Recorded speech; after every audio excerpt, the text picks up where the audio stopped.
এনসিপিকে নিয়ে আমি ভীত, তাদের আন্দোলন এরকম ব্যর্থ হওয়ার জন্যে।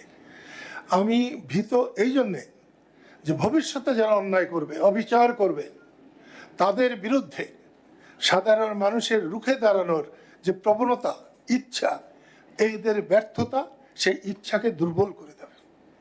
সেই জন্য আমি চেয়েছিলাম তারা যাতে ভালো থাকে, সম্মান থাকে। তারা তো এখনই ভাবছে যে নতুন সরকার আসলে তাদের পক্ষের যদি না হয়, তাদের পক্ষে হবে না, এটা হওয়ারও কোনো কারণ নেই, হবে না, তাহলে তারা যে আন্দোলন করেছে তাদের এই আন্দোলন তাদের ত্রুটি হিসাবে, দোষ হিসাবে ধরে নিয়ে তাদের শাস্তি দেওয়া যেতে পারে।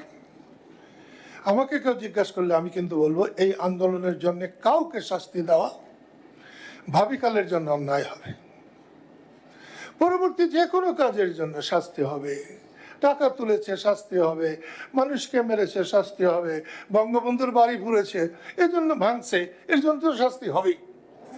কিন্তু আন্দোলনের মধ্য দিয়ে প্রধানমন্ত্রী হাসিনাকে উৎখাত করা, এটা আল্লাহর তরফ থেকে হয়েছে, তাই শাস্তি দিতে হলে আল্লাহকে যে শাস্তি দিতে হবে, এটা খুব সহজ কথা না।